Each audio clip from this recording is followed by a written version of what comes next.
Livro 5. 1. No respeitante à justiça e à injustiça, impõe-se-nos examinar com que tipos de ações têm elas a ver? Que tipo de meio termo é a justiça? Quais são os extremos entre os quais se situa o justo como termo médio?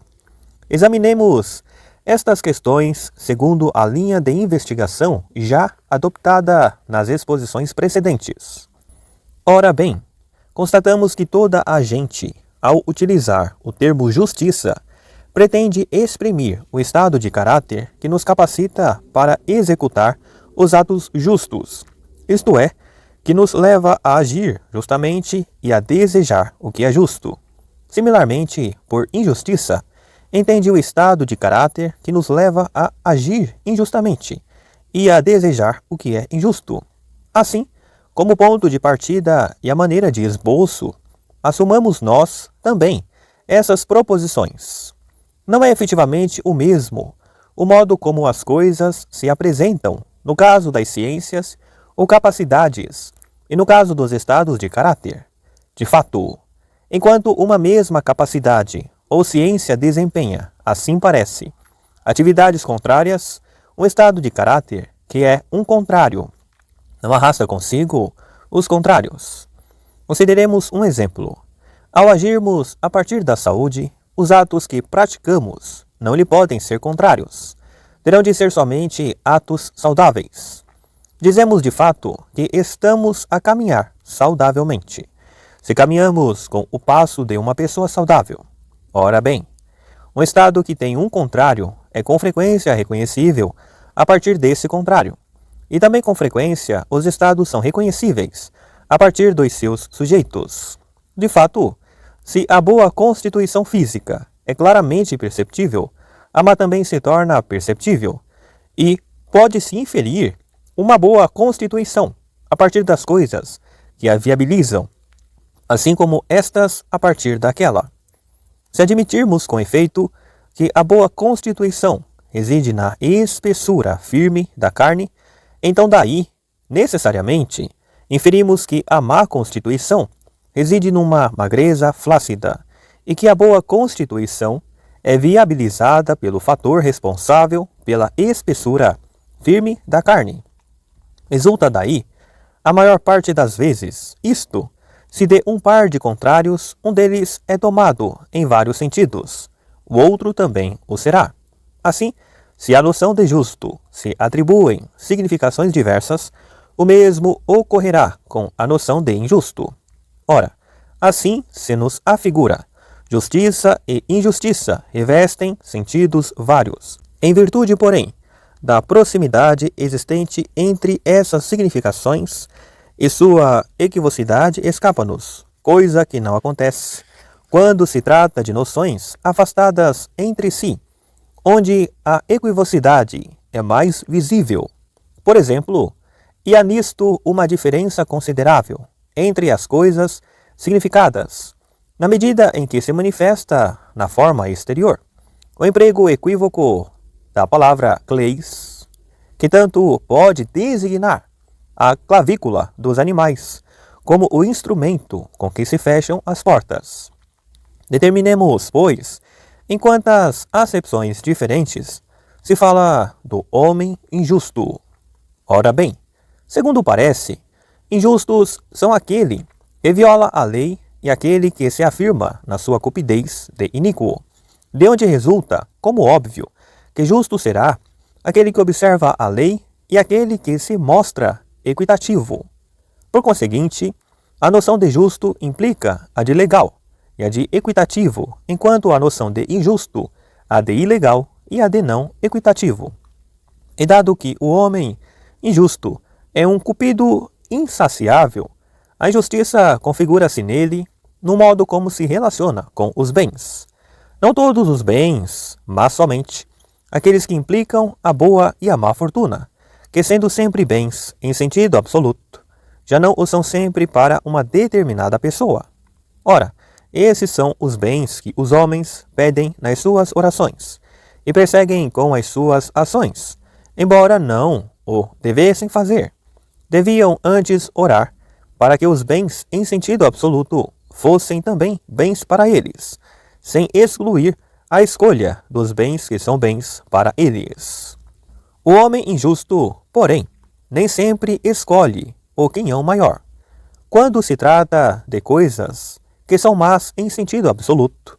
É o quinhão menor que ele escolhe, mas porque o mal menor é visto, de certo modo, como um bem, e porque a cupidez faz do bem o seu objeto, o homem injusto é tido por um cupido insaciável.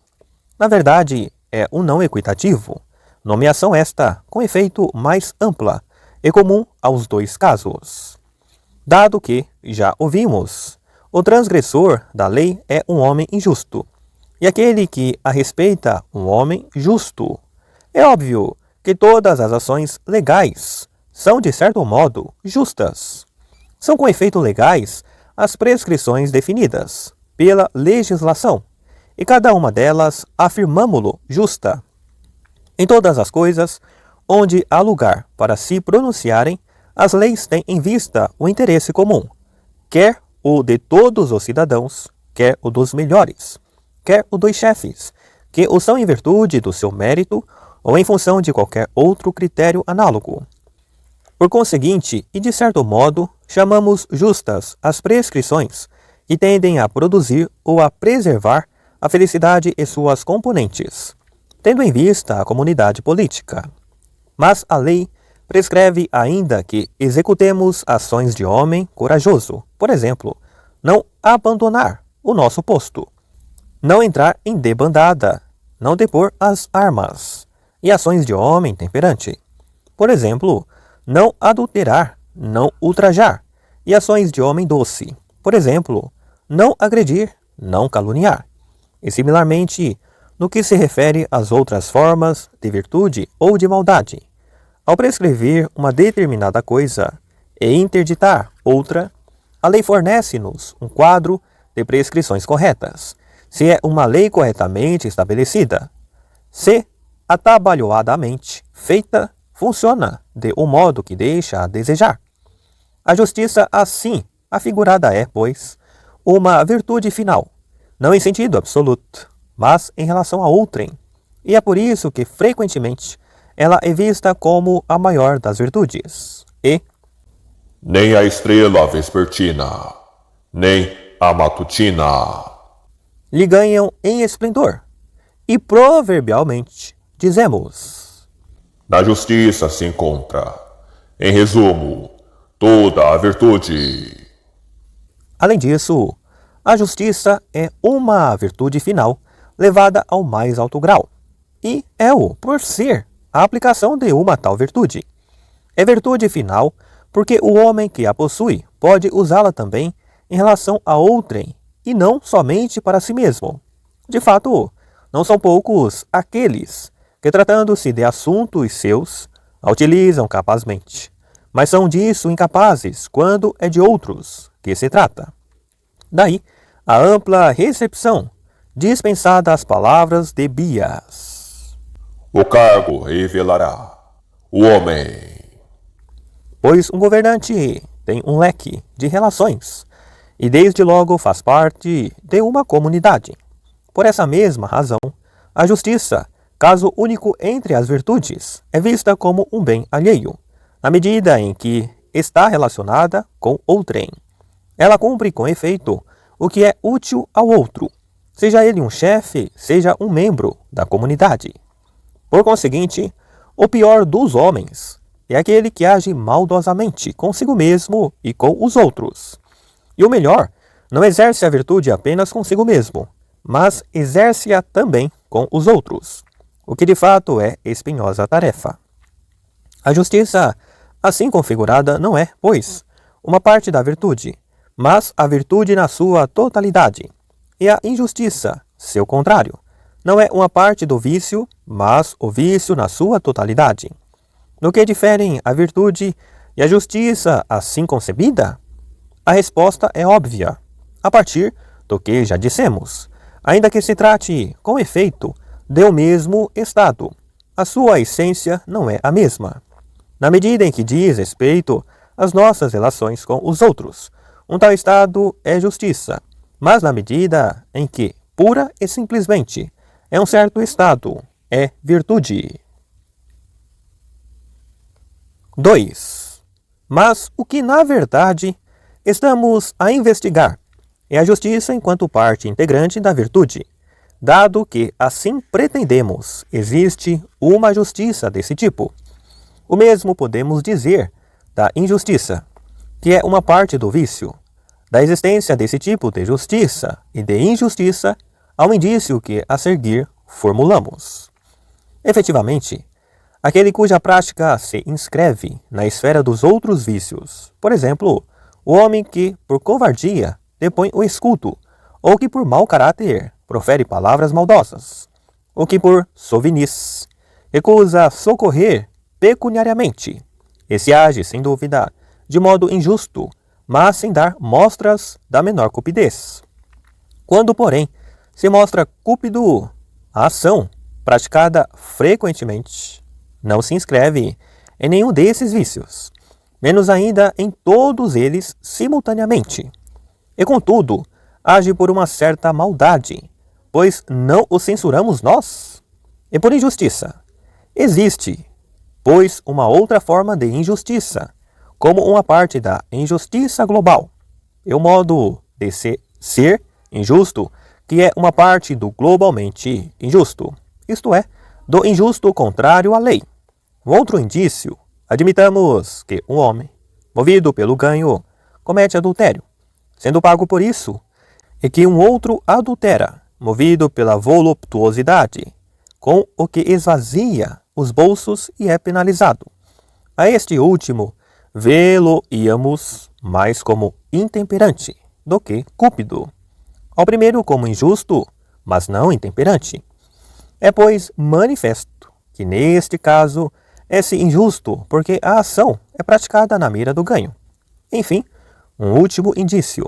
Em todos os outros casos de injustiça, pode-se sempre estabelecer uma relação com uma ou outra forma de maldade. Por exemplo, se alguém adulterou, foi por intemperança. Se abandonou um companheiro de armas, fê-lo por covardia. Se agrediu outrem, agiu debaixo da ira. Mas se a ação foi praticada com a mira do ganho, ela não é imputável a nenhuma forma particular de maldade, a não ser a injustiça. É por conseguinte evidente haver uma certa forma de injustiça que, sendo diferente da injustiça como um todo, é uma parte desta. O seu nome é o mesmo, dado ser o mesmo o gênero onde se inscreve a sua definição. Ambas têm com efeito a sua área de competência nas relações com outrem. Mas enquanto a injustiça parcial se limita a um só domínio, o da honra, das riquezas, da segurança, ou tudo isso nomeado globalmente, dispuséssemos nós de uma palavra para essa nomeação, e tem como motivo o prazer proporcionado pelo ganho. A justiça como um todo, essa tem a ver com tudo em que se move o homem virtuoso. Que há formas várias de justiça, e que há uma delas distinta da virtude total, é pois óbvio. Impõe-se-nos a esse respeito compreender qual é ela e qual é a sua natureza. Discernimos já no que é injusto, o ilegal e o não equitativo, assim como no que é justo, o legal e o equitativo. Ao ilegal corresponde, pois, a injustiça de que falamos antes. Mas visto que o não equitativo e o ilegal não são idênticos, mas distintos, como a parte o é do todo, porque o que é não equitativo é sempre ilegal, mas o que é ilegal nem sempre é não equitativo. Visto isso, o injusto ou a injustiça não são idênticos ao ilegal, mas distintos, com uma forma de relação similar à da parte com o todo, porque a injustiça, nesse sentido, é uma parte da injustiça como um todo, e similarmente, a justiça é uma parte da justiça como um todo. Impõe-se-nos, por conseguinte, discorrer também sobre a justiça parcial e a injustiça parcial, igualmente sobre o que é justo ou injusto. Assim, pois, a justiça, em sintonia com a virtude, como um todo e a injustiça que lhe corresponde, expressão a primeira do exercício da virtude como um todo, e a segunda do vício como um todo relativamente a outrem. Deixemo-las a ambas de lado. E o modo como devem ser definidos o justo e o injusto, correspondentes às noções anteriores, é do domínio do óbvio. Com efeito, poderíamos dizê-lo, a maioria dos atos legais são os produzidos pela virtude como um todo. A lei prescreve, efetivamente, uma maneira de viver em sintonia com cada virtude, e interdita uma vida votada a cada vício. Além disso, os fatores capazes de produzir a virtude como um todo são os inerentes às disposições legais, promulgadas no domínio de uma educação promotora do bem comum. Quanto à educação do indivíduo, que tem como desiderato fazer desse indivíduo simplesmente o homem de bem, teremos de mais tarde determinar se ela é do encargo da política ou de uma outra disciplina. A questão emerge porque, sem dúvida, não é a mesma coisa ser-se homem de bem ou ser-se não importa que cidadão. Da justiça parcial e do justo que lhe corresponde, uma primeira forma é a que encontra a sua expressão na distribuição de honras, de riquezas ou das outras coisas que podem ser divididas entre os membros de uma comunidade política. E aqui pode sobrevir uma partilha que tanto pode ser desigual como igual entre um e outro cidadão. Uma segunda forma é a que desempenha um papel retificador nas transações humanas. Esta segunda forma comporta, por sua vez, duas partes, dado que entre as transações há as que são celebradas por consentimento mútuo e as que assim o não são. As primeiras, por exemplo, a venda, a compra, o empréstimo com juros, a caução, o empréstimo ou depósito, o arrendamento, são assim chamadas porque na sua origem há espontaneidade. As segundas, as não consentidas, podem ser ou clandestinas, como o roubo, o proxenetismo, o suborno de escravos, o assassínio, o falso testemunho, ou violentas, como os maus tratos, o sequestro, o homicídio, a pilhagem, a mutilação, a difamação, o ultraje. 3.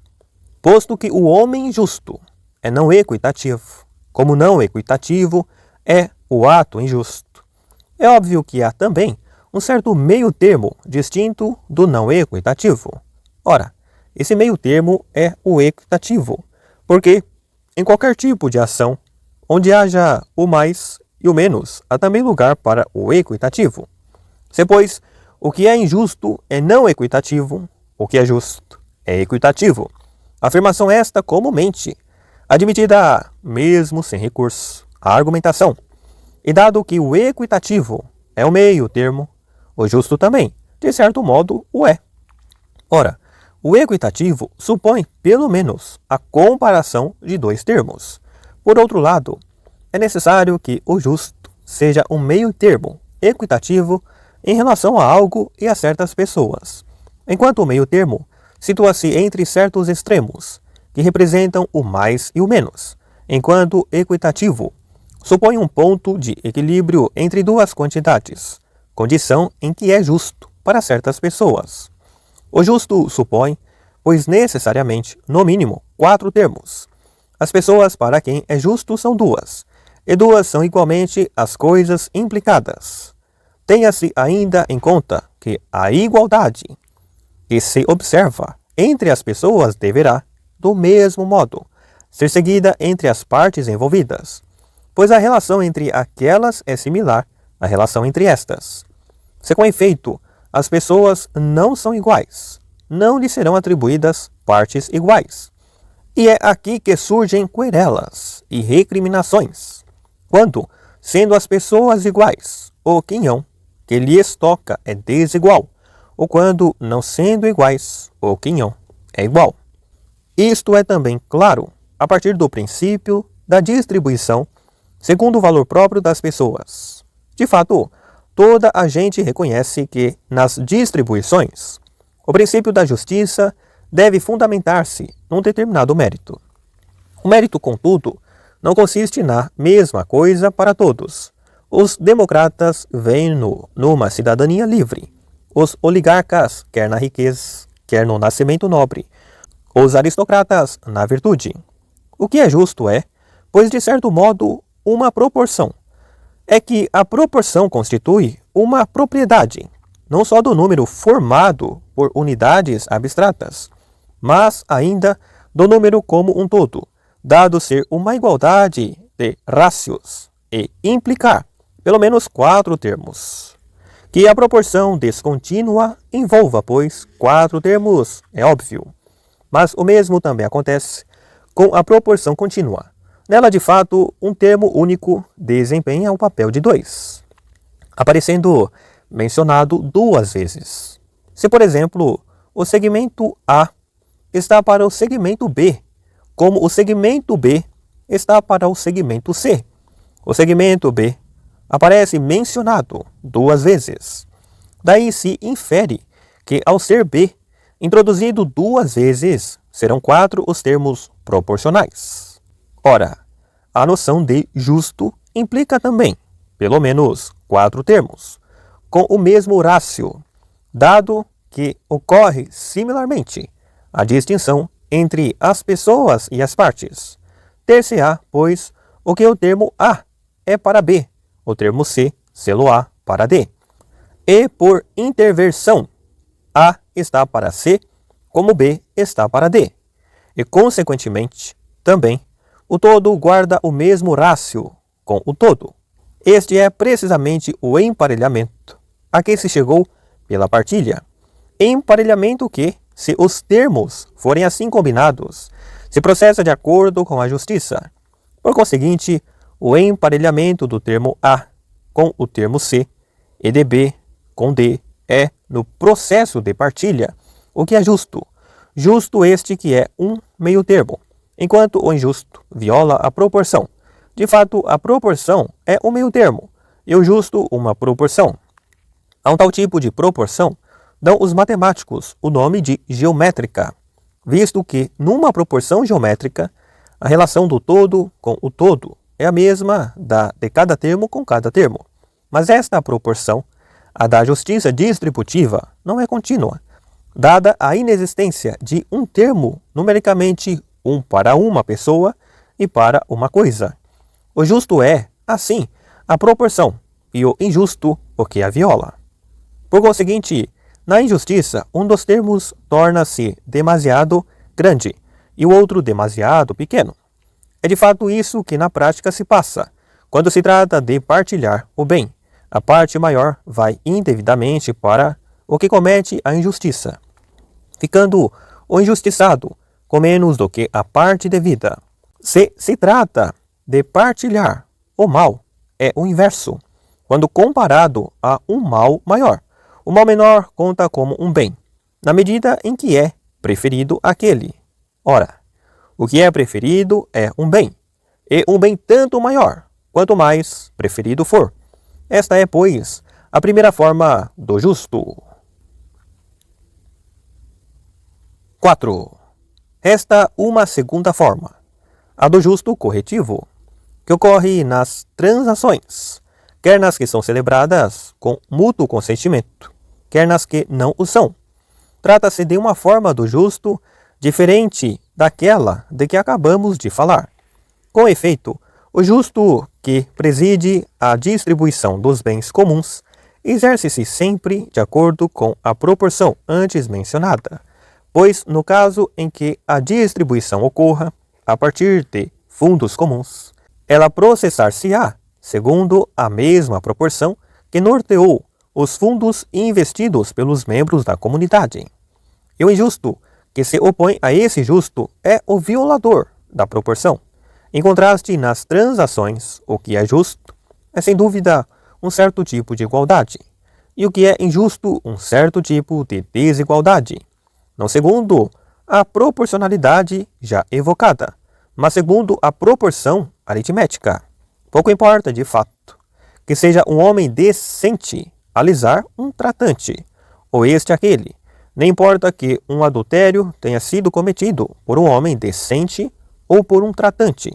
A lei não tem em conta senão a natureza do mal causado, e trata as partes como iguais, curando apenas de saber se uma comete uma injustiça e a outra a sofre, ou se uma injuria e a outra é injuriada. Por conseguinte, em virtude desse tratamento injusto, introduzir a desigualdade, o juiz tenta restabelecer a igualdade.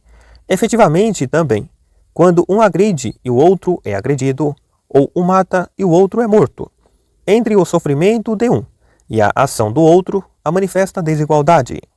O juiz, ao aplicar a pena, tenta restabelecer a igualdade, subtraindo ao ofensor o ganho obtido. Em casos desse tipo, aplicam-se com efeito indistintamente, mesmo sem serem aplicadas, em sentido próprio, as palavras ganho e perda. A primeira em relação ao agressor, a segunda em relação à vítima da agressão. Seja como for, uma vez sopesado o sofrimento da vítima, pode-se falar de perda de uma parte e de ganho da outra. O igual constitui, por conseguinte, o meio termo entre o mais e o menos. Ora, o ganho e a perda, por seu lado, constituem, respectivamente, o mais e o menos em sentidos opostos. Mais de bem e menos de mal representam um ganho e, inversamente, uma perda. O meio termo encontrado entre ambos esses extremos é o igual, por nós chamado justo. Daí que o justo corretivo seja o meio termo entre perda e ganho. Por esse motivo, quando as pessoas disputam, recorrem litigiosamente ao juiz. Ora, comparecer diante do juiz é idêntico a comparecer diante do que é justo, na medida em que lhe incumbe a ele, juiz, personificar a justiça viva. E as partes procuram no juiz o meio termo. Em algumas cidades, os juízes são chamados mediadores, pressupondo que ao obterem o meio termo, obterão o que é justo. O justo é, portanto, um certo meio termo, se é verdade que o juiz o é também. Assim, o juiz restaura a igualdade. É como se tivéssemos uma linha dividida em dois segmentos desiguais. E o juiz, ao segmento mais comprido, tirasse o que nele excede a metade do segmento inteiro e o adicionasse ao segmento mais curto. É quando o todo fica assim dividido em dois que as partes em litígio declaram, uma vez de posse do igual, ter o que é propriamente seu. Ora, o igual é o meio termo entre o maior e o mais pequeno segundo a proporção aritmética. Tal é também a razão pela qual o meio termo é chamado justo, dikaion, por ser uma divisão entre duas partes de K iguais. É como se disséssemos dikaion e o juiz dikastes fosse aquele que divide em metades dikastes. De fato, quando temos duas grandezas lineares iguais e tiramos um segmento da primeira para juntá-lo à segunda, esta passa a exceder a primeira no equivalente ao dobro do segmento tirado, pois se este não tivesse sido acrescentado à segunda, esta excederia a primeira no equivalente a apenas uma vez o segmento tirado. A segunda grandeza excede, pois, a média em uma quantidade equivalente, e a média excede também, em uma quantidade equivalente, a grandeza subtraída à primeira grandeza. Assim, por este meio ficamos a saber a porção que devemos tirar àquele que tem mais, e a porção que devemos acrescentar àquele que tem menos. A este último ajuntar-se-á a quantidade em que a média o excede. Ao outro que tem a parte maior, tirar-se-lhe-á a quantidade em que essa parte excede a média. Consideremos três linhas, AA, BB e CC, iguais entre si. Da linha AA, tiremos o segmento AE e ajuntemos a linha CC, o segmento CD, de modo que a extensão total DCC exceda a linha EA, no equivalente aos segmentos CD mais CF. Esse conjunto DCC Excede assim, pois, BB no equivalente ao segmento CD. Os termos de que falamos, perda e ganho, têm a sua origem na noção de troca mutualmente consentida. Trata-se, de fato, de um domínio onde ter mais do que a parte que nos cabe recebe a designação de ganhar, e ter menos do que tínhamos no princípio perder.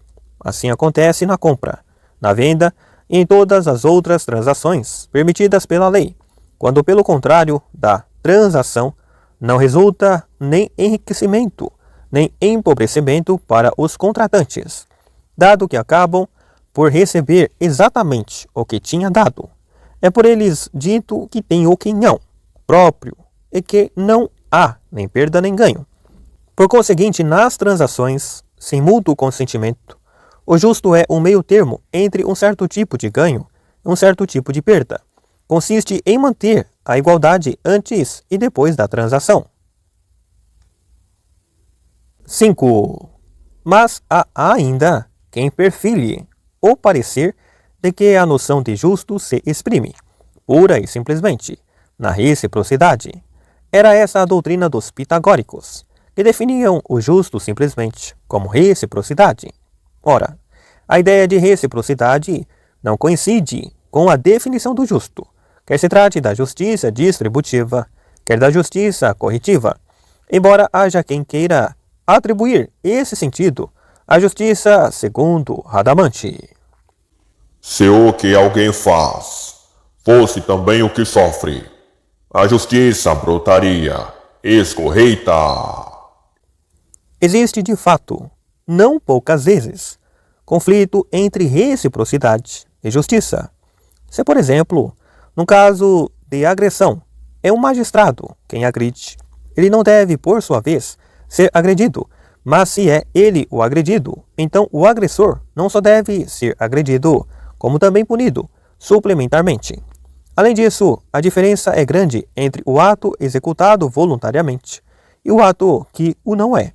Nas associações de troca, porém, esse tipo de justiça, expresso numa reciprocidade de que o princípio estruturante é o da proporção e não o da igualdade, que mantém a coesão dos homens entre si, é com efeito mediante uma reciprocidade, assim concebida, que a cidade subsiste. Os homens procuram, de fato, ao mal responder com o mal. Se assim não for, veem-se como em escravatura, e ao bem com o bem, faltos de que a troca cessa. Ora, é a permuta que viabiliza a coesão entre eles. Esse também o motivo por que erigiram, em lugar proeminente, um santuário das graças. Pretende-se, assim, inculcar a ideia da reciprocidade na prática dos benefícios, traço caracterizante da graça, dado que é nosso dever não apenas respondermos de modo prestável àquele que graciosamente agiu em nosso favor, mas também tomarmos nós a iniciativa de um gesto gracioso. Ora, a troca realizada segundo a proporção resulta de uma conjunção de termos diametralmente opostos. Admitamos A, um construtor, B, um sapateiro, C, uma casa e D, um sapato. Impõe-se, pois, ao construtor A receber do sapateiro B o trabalho por este feito D e dar-lhe em troca o seu próprio trabalho C. Portanto, desde que a igualdade proporcional dos produtos comece por ser estabelecida e em seguida se processe a reciprocidade, o desiderato visado, a justiça, será alcançado. A não ser assim, a igualdade é inexistente e o intercâmbio sobra, pois nada impede que o trabalho de um tenha um valor superior ao trabalho do outro. É o imperativo, pois a igualização desses trabalhos. Passa-se o mesmo também com as outras profissões. Teria desaparecido desde há muito tempo se o que o produtor produz em quantidade e em qualidade não encontrasse correspondência da parte do consumidor. Nenhuma associação de troca pode, com efeito, nascer de dois médicos, mas já o pôde, por exemplo, de um médico e um agricultor e em geral de pessoas diferentes e desiguais, mas que é preciso pôr num pé de igualdade. Por esse motivo, todas as coisas destinadas à troca devem, de algum modo, ser comensuráveis. A moeda foi posta em circulação para responder a essa necessidade, tendo se tornado uma espécie de meio termo. Medindo, de fato, todas as coisas, ela mede o excesso e o defeito. Permite, assim, por exemplo, estabelecer quantos sapatos equivalem a uma casa ou a uma determinada quantidade de alimento. É preciso, pois, que a relação existente entre um construtor e um sapateiro encontre a sua correspondência na relação entre um número determinado de sapatos e uma casa ou uma certa quantidade de alimento. De outro modo, não haverá nem troca nem associação, mas uma tal igualdade proporcional só poderá ser atingida se entre os produtos de troca existir uma certa igualdade. É por conseguinte indispensável que todos esses produtos sejam medidos mediante um padrão único, como já antes o dissemos. Ora, esse padrão não é outro, de fato, senão a necessidade, ela que mantém juntas todas as coisas da associação. Efetivamente, se as pessoas de nada necessitassem, ou se as necessidades experimentadas fossem díspares, das duas uma, ou a troca cessaria, ou então deixaria de se efetuar da mesma maneira. Mas foi por convenção que a moeda se converteu numa espécie de representante da necessidade, daí ter recebido o nome de nomisma, moeda, pois existe não por natureza, mas por força do nomos, lei. Competindo-nos a nós, quer mudar-lhe o ágio, quer retirá-la da circulação.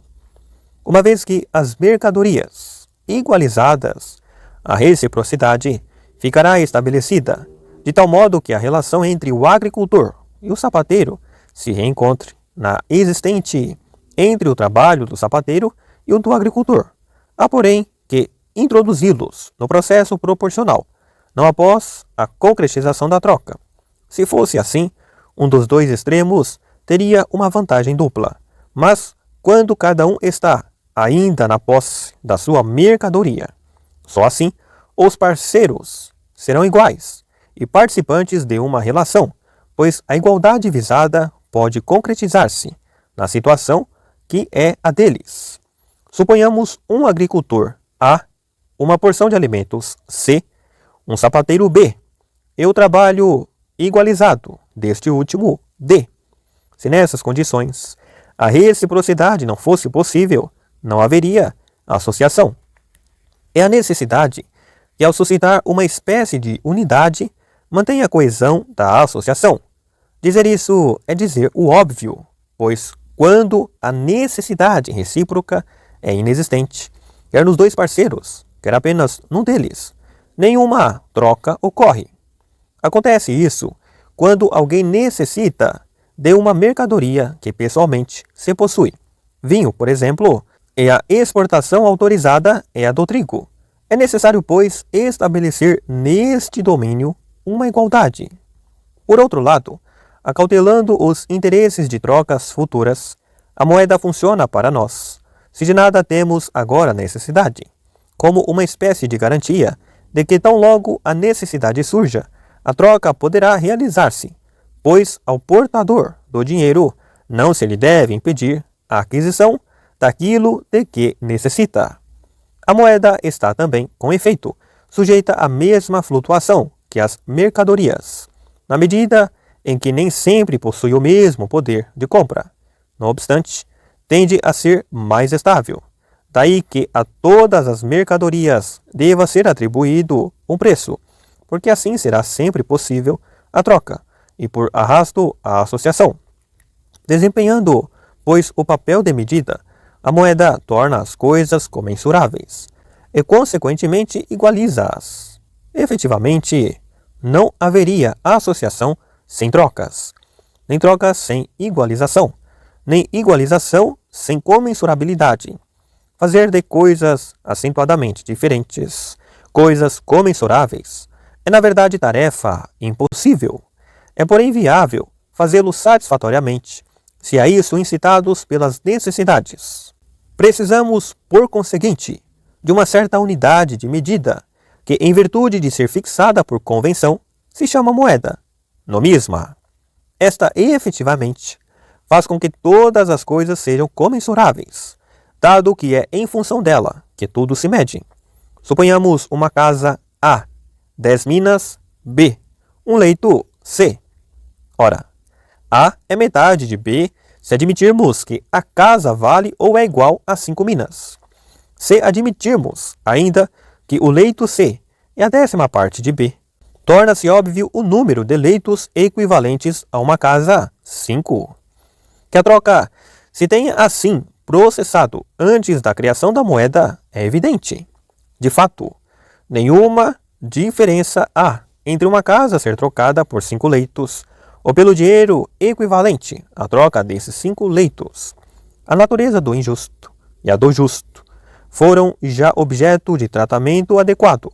Das definições apresentadas, emerge com clareza que a ação justa é um meio-termo entre a injustiça cometida e a injustiça sofrida, uma traduzindo-se em ter de mais, a outra em ter de menos. A justiça, essa é um certo tipo de meio-termo, mas não o é como as outras virtudes o são. Ela é-o, porque é relativa a uma condição intermédia, enquanto a injustiça é relativa aos extremos. A justiça é, assim, a disposição segundo a qual do homem justo se diz ser aquele que, ao decidir, cumpre o que é justo, e que, quando se trata de repartir entre ele próprio e um outro, ou entre 2 outros, o faz sem atribuir a si uma parte excessiva, nem ao próximo uma parte mínima, ou, inversamente, se trata de repartir coisas danosas. Antes, atribui a cada um a parte proporcionalmente igual que lhe toca, agindo do mesmo modo quando a distribuição se processa entre 2 outras pessoas. A justiça, ao contrário, é a disposição que nos permite definir o homem injusto como aquele que, por escolha deliberada, pratica o que é injusto, isto é, um excesso ou um defeito, desproporcionados do que é benéfico ou danoso. Daí que a injustiça seja um excesso e um defeito, pois excesso e defeito brotam dela. Temo-los presentes nomeadamente, quando, sendo-se parte interessada e decisória na distribuição, a injustiça irrompe ou sob a forma de excesso, se trata propriamente do benefício, ou sob a forma de defeito, se trata do danoso. Quando, porém, a distribuição que alguém faz é entre terceiros, sendo embora o resultado de conjunto, ou mesmo a proporção pode ser violada, quer num sentido, quer no outro. O ato injusto, esse é bifronte. De um lado configura-se a injustiça sofrida, do outro a injustiça cometida. A primeira consiste em nos atribuírem o quinhão mais pequeno, a segunda em nos apossarmos do maior.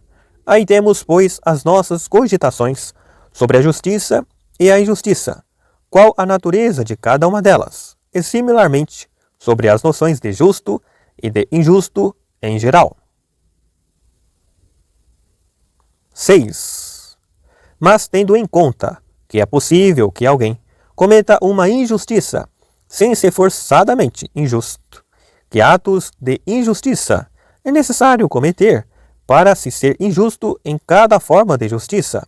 Por exemplo, para se ser um ladrão, um adúltero ou um salteador, não teremos de admitir a inviabilidade de se estabelecer a diferença a partir da consideração do ato. O homem pode, efetivamente, ter relações com uma mulher sabendo quem ela é, sem contudo agir por escolha deliberada, mas sim por paixão, cometendo embora uma injustiça. Não é por isso um homem injusto, como não se é ladrão, embora se tenha roubado, nem se é adúltero, embora se tenha adulterado, e similarmente também nos outros casos. O modo como o recíproco se relaciona com o justo é algo já antes dilucidado. Impõe-se-nos, contudo, não esquecer que o objeto da nossa investigação não se limita à noção abstrata de justo, mas estende-se ao justo político.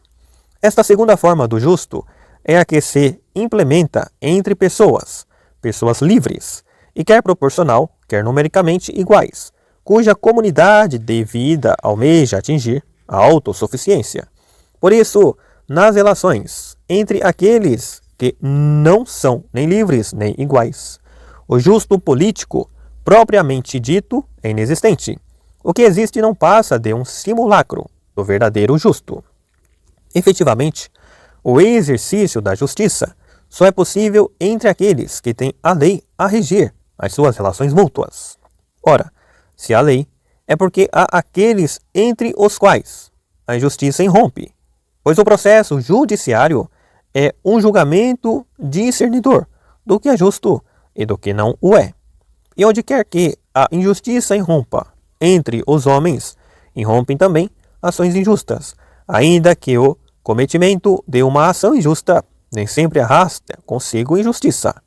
Ações que consistem em atribuir alguém a si próprio um quinhão, que é demais quando se trata de coisas intrinsecamente boas e de menos quando se trata de coisas intrinsecamente más. Por esse motivo, não permitimos que seja um homem quem governa, mas queremos, isso sim, que seja a razão. É que o homem faz isso olhando apenas para os seus interesses e torna-se um tirano. Pelo contrário, aquele que governa é o guardião do que é justo, e como tal, da igualdade. E tendo em conta que ele, se justo, é tido como alguém que não tira para si um proveito injusto. Não atribui de fato a si mesmo um quinhão excessivo do que é intrinsecamente bom, a não ser que um tal quinhão corresponda proporcionalmente ao seu mérito, trabalhando assim para o benefício dos outros, o que confirma a sentença: a justiça é um bem de outros. Como também já o dissemos antes. Tendo isso em conta, deve-se atribuir-lhe um salário, sob a forma de honras e de recompensa. Aqueles a quem um tal salário deixa insatisfeitos são os que acabam por se tornar tiranos. Na relação senhor-escravo ou pai-filho, a justiça que lhe é própria é similar à das formas de que falamos, similar, mas não a mesma. Não se pode dizer com efeito que haja injustiça, no sentido rotundo da palavra, em relação aos seres que propriamente nos pertencem. Ora, tanto um escravo como um filho, este até uma certa idade, a da independência, são como se fossem parte de nós mesmos, e ninguém, deliberadamente, decide infligir a si mesmo maus tratos. Por esse motivo, não há lugar para a injustiça na relação consigo mesmo, nem, por conseguinte, para a injustiça ou justiça em sentido político. É que o justo, vimos-lo já, supõe a lei e é relativo a pessoas que a reconhecem como naturalmente instituída, isto é, pessoas a quem cabe, no registro da igualdade, tanto o governar como o serem governadas. Daí que quando comparado com o que é justo entre pai e filhos, ou entre senhor e escravos, o justo entre marido e mulher surja mais próximo do justo propriamente dito. Ele é, de fato, o justo doméstico, o que não o impede de ser, também ele, diferente do justo político. 7. O justo político pode ser natural ou legal. É natural aquele que em toda a parte se impõe de igual modo, com a mesma força, independentemente dos pareceres da opinião pública. É legal aquele que a partida pode começar indiferentemente por ser isto ou aquilo, mas uma vez estabelecido, ao por fim a essa indiferença, passa a impor-se, por exemplo, que o resgate de um cativo é de uma mina, ou que quando se trata de um sacrifício, é uma cabra a ser oferecida e não 2 ovelhas, ou ainda todas as determinações legislativas que visam casos singulares, para evocar a oferta de sacrifícios em honra de prásidas, assim como as portarias sob a forma de decretos. Segundo o parecer de alguns, todas as prescrições jurídicas seriam do domínio desse justo legal, porque o natural é imutável e apresenta a mesma força em toda a parte. O fogo, por exemplo, queima aqui como queima na Pérsia, enquanto as coisas justas, essas são mutáveis. Que isto seja assim, é exato só em certa medida. É verossímil que entre os deuses nenhuma mudança ocorre, mas entre nós, pese embora o que é natural, tudo é suscetível de mudança. E não obstante, há uma distinção possível, a existente entre o que é natural e o que não o é. Vê-se, aliás, com clareza, qual o tipo de preceito que é naturalmente justo, entre os que poderiam apresentar-se de outro modo, e qual o tipo que não o é, por se fundamentar numa lei e numa convenção, sabendo-se, como se sabe, que ambos os tipos de coisas estão igualmente sujeitos à mudança. Uma distinção similar pode também fazer-se nos outros domínios. Assim, a mão direita é por natureza mais capaz que a esquerda, e contudo é possível a todos chegarem a ser ambidestros.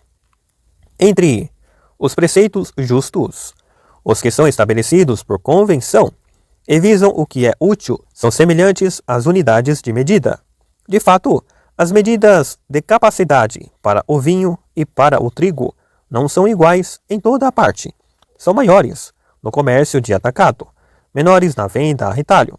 De modo semelhante, os preceitos que não são justos naturalmente, mas estabelecidos pelo homem, não são os mesmos em toda a parte, dado também não o serem os regimes políticos, o que não invalida que só um deles seja, em toda a parte, conforme a natureza, ou melhor, cada um dos preceitos justos e legais está para as ações por ele determinadas, como o universal está para o singular. Efetivamente, as ações são múltiplas, enquanto cada um desses preceitos, sendo universal, é único. Há uma diferença entre o ato injusto e o que é injusto, havendo-a também entre o ato justo e o que é justo. Há, de fato, o que é injusto, por natureza ou por prescrição legal. E há esse mesmo injusto que, uma vez praticado, constitui um ato injusto, embora antes de ser praticado não fosse assim, mas somente injusto. O mesmo se aplica a um ato de justiça, de kaioma, mas o termo mais comumente utilizado é de kaiopragma, ato justo, reservando-se o termo de kaioma, ato de justiça, para designar a reparação de um ato de injustiça. Teremos de examinar posteriormente cada um desses atos. Quais são as suas formas? Quantas delas há? Qual é o âmbito das suas relações? 8. Tendo em conta que as ações justas ou injustas são como as descrevemos, caímos no injusto, ou somos artífices do justo quando as executamos voluntariamente. Mas, se é involuntariamente que agimos, a ação executada não é nem injusta nem justa, senão por acidente. É que as pessoas fazem coisas que acidentalmente são justas ou injustas. O que define um ato como injusto ou justo é ser executado voluntariamente ou involuntariamente. Quando um ato injusto é executado voluntariamente, é censurável e, concomitantemente, constitui um ato injusto. Pode, por conseguinte, um ato ser injusto sem ter de ser. Só por isso um ato de injustiça. Isso desde que não seja executado voluntariamente. Considero executado voluntariamente, como já o disse antes, o ato que está ao alcance do nosso poder e que por nós é executado com conhecimento de causa, que isto é, sem ignorarmos o destinatário da ação, nem o instrumento de que nos servimos, nem o objetivo a atingir, por exemplo, a quem agredimos, com o que e em vista do que, sendo que nada disso deve ser feito por acidente nem sob coação. Assim, se alguém pega na minha mão e com ela agride um terceiro, eu não estou a agir voluntariamente, pois a ação em causa não partiu de mim. Pode ainda acontecer que do agredido, embora o saibamos homem, alguém mesmo do nosso círculo, ignoremos uma coisa, que é o nosso Pai. E a mesma distinção há de fazê-la tanto no respeitante ao fim visado, como a totalidade da ação. Tenhamos, pois, presente o ato executado na ignorância, ou executado com conhecimento de causa, mas fora do nosso controlo, ou executado sob coação. Esse ato não é executado voluntariamente. Há, com efeito, uma quantidade de coisas, mesmo entre aquelas que nos são naturais, que fazemos ou sofremos com conhecimento de causa, mas das quais nenhuma é da ordem do que ocorre voluntariamente ou involuntariamente. Por exemplo, o envelhecer ou o morrer.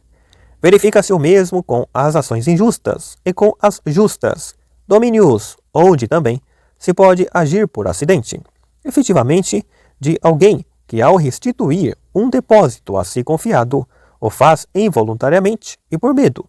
Não se pode dizer que tenha feito uma ação justa, nem agido com justiça, a não ser por acidente. Do mesmo modo, de alguém que, vítima da coação, é involuntariamente, que não restitui esse depósito, devemos dizer que é por acidente que comete uma injustiça e faz o que é injusto. Dos atos executados voluntariamente, há os que os são depois de escolha deliberada, e os que os são sem essa escolha. No primeiro caso, há uma deliberação prévia. No segundo, não a há. Tendo em conta que se registram 3 tipos de ações perniciosas no seio das associações, as que cometemos por ignorância são erros, e são-no sempre que a ação praticada ou atinge quem não pensávamos atingir, ou não corresponde à ação prevista, ou é praticada através de um meio inesperado, ou conduz a um fim inopinado. Efetivamente, não tinha havido a intenção de agredir, ou não com uma tal arma, ou não tinha sido aquela pessoa o alvo, ou tinha sido outro o fim em vista. As coisas, porém, desenrolaram-se imprevistamente. Por exemplo, a intenção não tinha sido ferir, mas apenas picar. A pessoa avisada tinha sido outra, o instrumento outro também. Quando o que é pernicioso ocorre contrariando uma expectativa racional, a ação é um infortúnio, quando não contraria essa expectativa, mas não se agiu com maldade, é um erro, cai-se no erro, de fato, quando a origem da causa reside em nós, cai-se no infortúnio quando ela está fora de nós. Quando agimos com conhecimento de causa, mas sem deliberação prévia, é de um ato de injustiça que se trata. Por exemplo, os atos imputáveis, a fogosidade e as outras paixões, que inevitáveis ou naturais sobrevêm aos homens. Com efeito, ao praticarmos atos assim, danosos, e ao cairmos em erros desses, estamos a agir injustamente, e as nossas ações são também ações injustas. Mas não é por mor disso que somos injustos ou perversos, pois não é a perversidade que está na origem do ato pernicioso praticado. Quando, porém, o ato procede de uma deliberação prévia, é-se injusto e mau. Daí que os atos resultantes da fogosidade sejam corretamente julgados como praticados sem premeditação. Com efeito, o princípio instigador de tais atos não está naquele que agiu debaixo da fogosidade, mas sim naquele que provocou a ira deste. Além disso, a questão não consiste em sabermos se o seu ato ocorreu ou não, mas em nos questionarmos se ele foi justo, dado que a ira foi desencadeada por uma injustiça manifesta. Efetivamente, as coisas não se passam aqui como nas situações contratuais, onde se disputa a ocorrência ou não de uma denúncia do contrato. Casos esses em que necessariamente uma das duas partes age de modo corrupto, a menos que o ato litigioso tenha sido cometido inadvertidamente. Aqui, pelo contrário, há o acordo das partes sobre os fatos, embora se discuta visando apurar de qual dos lados está a justiça, coisa que o prevaricador, por ter agido deliberadamente, não ignora. Por conseguinte, crê-se vítima de uma injustiça, enquanto o outro, o prevaricador, se recusa a admiti-lo. Mas se alguém, ao agir de modo danoso, o faz com premeditação, está a cometer um ato injusto, típico do ato de injustiça, que, se violador da proporção ou da igualdade, faz do agente um agente injusto. De igual modo, um homem é justo quando premeditadamente executa um ato justo, mas para executá-lo tem de agir estritamente de um modo voluntário. Das ações praticadas involuntariamente, umas são perdoáveis, outras imperdoáveis. São, com efeito, perdoáveis os erros não somente cometidos em estado de ignorância, mas também devidos à ignorância. Por outro lado, os que não são devidos à ignorância, embora cometidos em estado de ignorância, mas são devidos a um sentimento não natural nem humano. Esses são erros imperdoáveis. 9. Se distinguimos satisfatoriamente ou não a injustiça sofrida da injustiça cometida, é uma questão não despicienta que uma pessoa poderia formular. Antes de mais nada, serão aceitáveis aquelas paradoxais palavras de Eurípides, quando diz: Matei a minha mãe. Eis lacônica a notícia. Querendo tu e querendo ela, ou contra a vontade de ambos? Será com efeito possível sermos voluntariamente vítimas de uma injustiça? Ou pelo contrário, é sempre involuntariamente que o somos, tal como é sempre voluntariamente que a infligimos? E ainda, terá a vítima de o ser sempre voluntariamente ou sempre involuntariamente? Ou algumas vezes uma coisa, outras vezes outra? Uma questão similar ocorre também no caso de sermos tratados com justiça, dado que agir com justiça supõe agir sempre voluntariamente. Há, por conseguinte, razoabilidade em admitir, em cada um dos casos, uma oposição semelhante. Sermos vítimas da injustiça e sermos tratados com justiça deveriam supor, de igual modo, o voluntário ou o involuntário.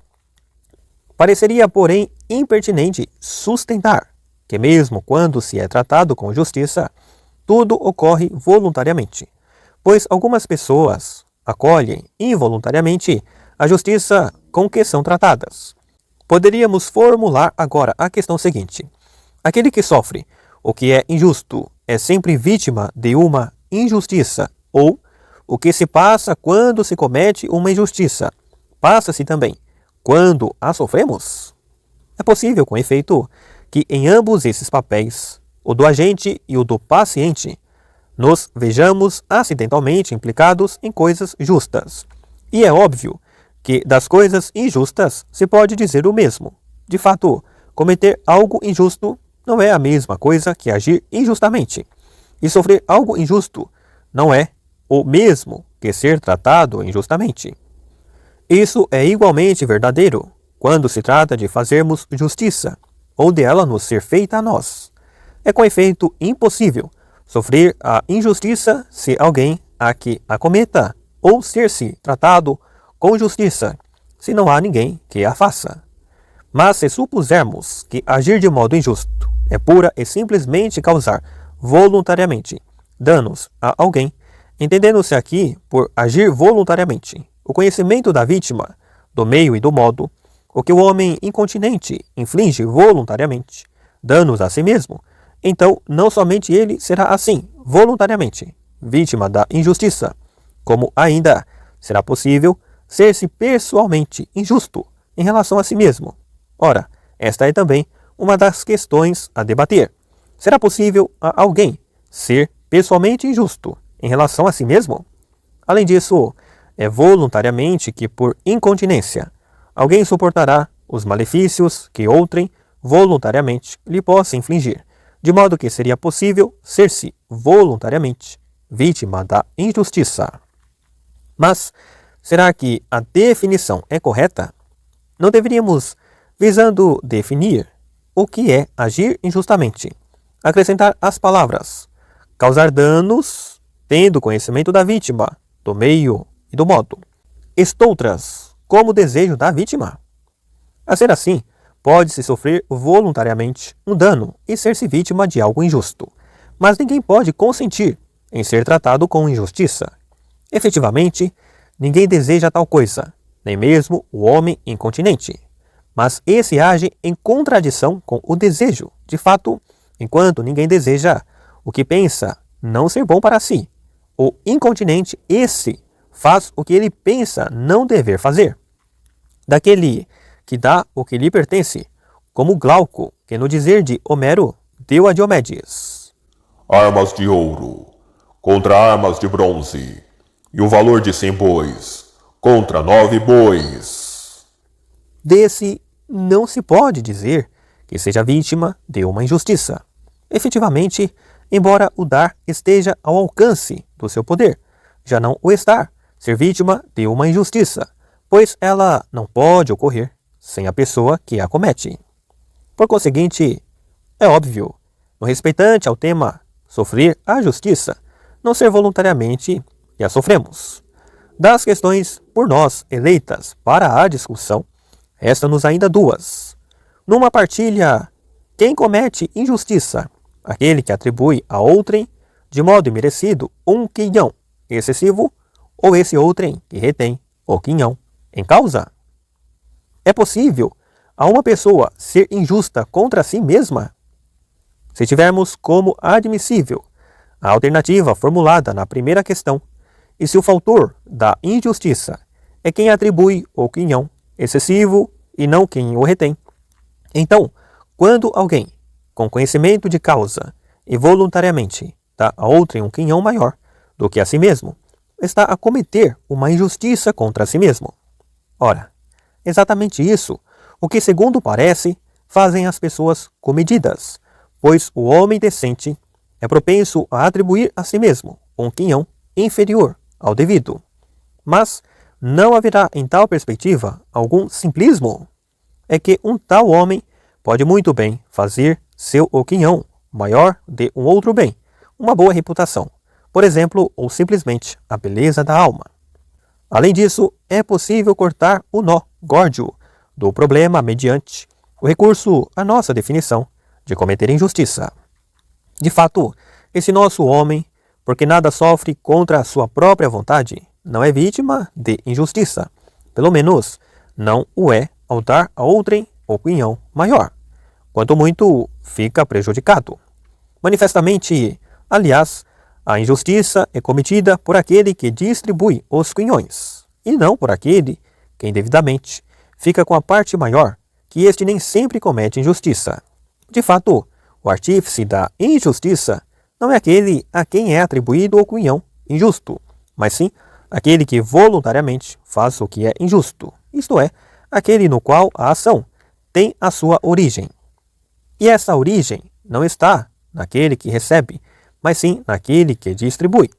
E ainda, posto que fazer pode ser dito numa multiplicidade de sentidos, e há um sentido segundo, o qual objetos inanimados, ou a mão, ou um escravo amando do seu senhor, fazem a morte. Posto isso, o receptor da ordem, fazendo embora o que é injusto, não age injustamente. E ainda, se a pessoa exerceu o seu julgamento na ignorância, não está agindo injustamente em termos legais, e o seu julgamento não é injusto, ainda que em certo sentido o seja, pois o que é legalmente justo difere do que é primordialmente justo. Se, porém, julgou injustamente, com conhecimento de causa, também ela mesma leva um quinhão excessivo, seja de gratidão, seja de vingança. Portanto, assim como quando alguém atribui a si mesmo, numa partilha, um quinhão injustamente excessivo, aquele que, levado por essas razões, julga injustamente, acaba por obter um quinhão indevidamente excessivo. O efeito, tendo sido essa a bitola que utilizou ao julgar as partilhas de uma herdade, é um exemplo: o que recebe não é terra, mas dinheiro. Os homens pensam, contudo, que está ao alcance do seu poder agir injustamente, e que por esse motivo é fácil ser-se justo. Mas não é assim. Não há dúvida de que dormir com a mulher do vizinho agredir o próximo, subornar alguém com dinheiro. É fácil e está ao alcance do nosso poder. Mas fazê-lo num determinado estado de caráter não é fácil, nem está ao alcance do nosso poder. Pensam os homens, igualmente, não ser necessária uma grande sabedoria, quando se trata de conhecer as coisas justas e as injustas, porque alegam eles, não é difícil compreender o sentido das diversas prescrições legais. Dessas prescrições há, porém, a dizer que só por acidente são justas. Saber como uma ação deve ser executada ou como uma distribuição deve ser feita, de molde a satisfazerem a exigência da justiça. Saber isso pressupõe um mais árduo trabalho do que o inerente ao conhecimento das terapêuticas ao serviço da saúde. O mesmo no caso destas terapêuticas. Se não é difícil, o conhecimento do mel, do vinho, do eleboro, da cauterização, da ablação, já o conhecimento da utilização dessas coisas para a promoção da saúde, como utilizá-las, a quem administrá-las, quando fazê-lo, exige nada menos que a competência do médico. Pela mesma razão, os homens pensam que cometer uma injustiça não é apanágio exclusivo do homem injusto. O justo, alegam eles, pode praticar também coisas injustas, e não forçosamente em menor grau, podendo mesmo nisso exceder a outrem. Ele pode, com efeito, ter relações com uma mulher casada, ou agredir alguém. Mesmo o homem corajoso pode depor o escudo e dar as de Vila Diogo. Mas, diremos, por nossa parte, ser-se covarde ou artífice da injustiça não é fazer isso, a não ser por acidente. É antes fazê-lo em sintonia com um determinado estado particular.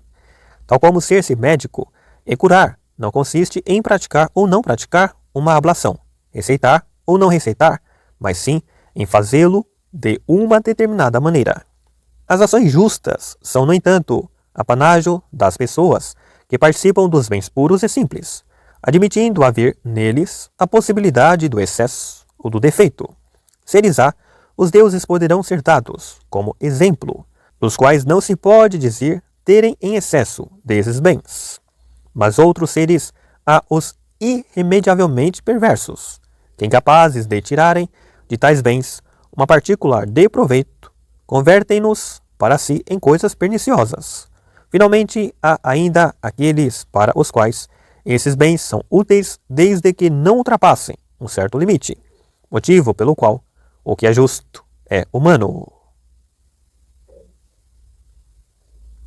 10. Falarmos a seguir da equidade e do equitativo implica interrogarmos-nos acerca do como das relações existentes, quer entre a equidade e a justiça, quer entre o equitativo e o justo. À luz de um exame atento, a equidade e o equitativo não se manifestam nem como intrinsecamente idênticos, nem como genericamente diferentes. Às vezes, louvamos o gesto equitativo e o homem equitativo, a ponto de, ao louvarmos outras qualidades, empregarmos o epiteto equitativo em vez do epiteto bom, conferindo assim à expressão mais equitativo o significado de uma coisa melhor. Outras vezes, pelo contrário, ao refletirmos sobre o assunto, parece-nos absurdo que o equitativo, se é diferente do justo, possa ser objeto de louvor, porque ou o que é justo não é virtuoso, ou o que é equitativo não é justo, mas é uma outra coisa. Ou então, como alternativa, se ambas as coisas são virtuosas, isso implica serem idênticas. O embaraço, que é o nosso, no respeitante à noção de equitativo, fica assim grosseiramente delineado, mediante as considerações feitas, umas e outras corretas, cada uma à sua maneira, e de nenhum modo inconciliáveis entre si. Com efeito, o que é equitativo, embora sem deixar de ser justo, é superior a uma certa forma de justo, e é-o não por pertencer a um gênero diferente de coisa. Por conseguinte, justo e equitativo são uma mesma coisa, e ambos são virtuosos, embora o equitativo o seja de modo superior. A dificuldade do nosso embaraço reside nisto, Embora o equitativo seja justo, não o é segundo a lei, mas é-o enquanto corretivo do que é legalmente justo. Isto é assim porque a lei é sempre universal. Ora, coisas há acerca das quais é inviável um discurso que seja simultaneamente correto e universal. Por conseguinte, nos casos em que a necessidade de um discurso universal faz emergir a impossibilidade de o articular corretamente, a lei limita-se a tomar em consideração os casos mais frequentes, sem menosprezar os que deixa de lado. E isto não faz dela uma lei menos correta. De fato, o erro não está na lei, nem no legislador, mas sim na natureza do caso em questão, pois essa é, desde logo, a matéria das ações práticas. Por conseguinte, sempre que a lei estabelece uma regra universal e surge um caso singular por ela, não contemplado, tem-se o direito, na medida em que o legislador foi omisso na previsão do caso e errou por excesso de simplificação, de corrigir a omissão, dizendo o que o legislador diria, estivesse ele presente, e precisando o que ele teria precisado, tivesse ele conhecido o caso em causa.